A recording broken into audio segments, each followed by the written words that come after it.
Hello, my name is Simoes. I'm a customer experience specialist here at Prosymmetry, and in this Tempus University video, we'll be going over how to set up and configure workflow-only users.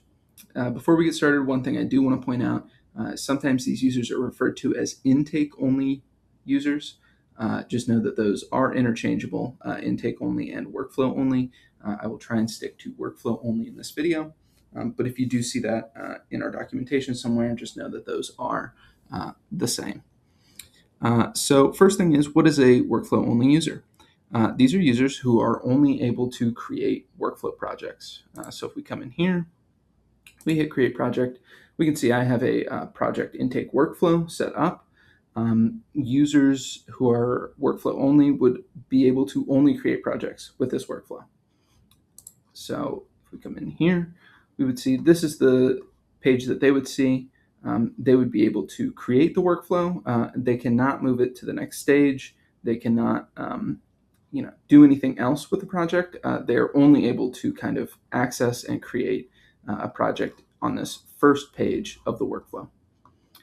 So how to set one up. So first we'll go into admin settings, and then we'll go into workflow management. And we can see here we have the states, the project form, the workflows, and then we have project workflow users. So we'll go ahead and click on this, and we'll hit create user. So I'll just create myself for this example.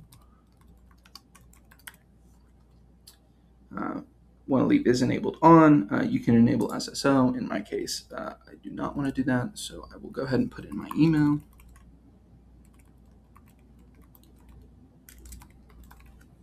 One thing to note as well is that the email must be unique. So if, for example, the account I'm on currently, if that account were to have this email already connected with it, we would not be able to put the same email address in, so you may see that issue if you're creating for a user who is already in the system. And then we'll go ahead and put in login and password, and I will just use a dummy. Okay, and go ahead and hit create. Okay.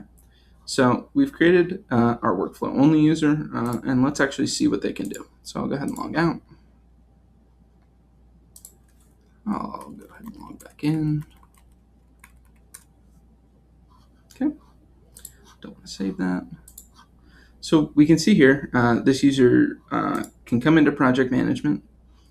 We can see they don't have any access to see any of the projects, but they are able to create project workflow projects. So coming in here, we can go ahead and say this one is called test workflow. We can go ahead and set all of these. We'll go ahead and set the start date for this month and the end of next month. We'll set the priority as medium. And so we've done our workflow. We can go ahead and hit save. We can go ahead and hit save.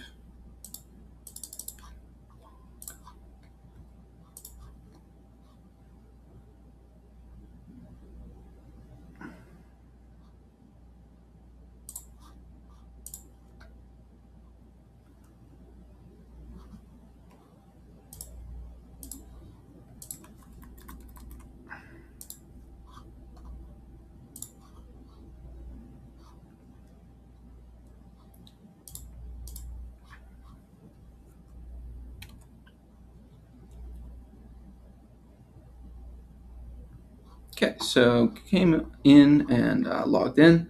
After doing so, we can go to project management, and we can see, even with the filters cleared here, we can't see any projects. So if we come in here and hit create project intake workflow, that's going to be our only option. It's going to bring us into our workflow that we looked at earlier. We'll just call this test workflow. And we'll go ahead and fill out some of this information. I'll do myself again. Okay. And then we'll go ahead and hit save. And so what this has done is we've now created this project. As we can see, I can't move on to the second stage, can't move on to the third stage. Opening this up, we can't view any of the other areas. But coming back to this main area, we can see the test WF. project has been created. So this is essentially how workflow users work.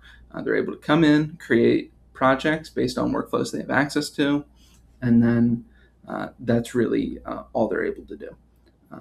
The important note about this is these users do not count against your license count, which is the reason some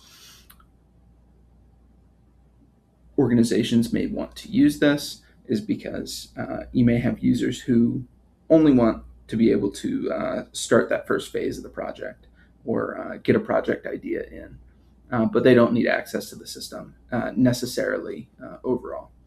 So that's really what this is for, and that is how you're able to do that.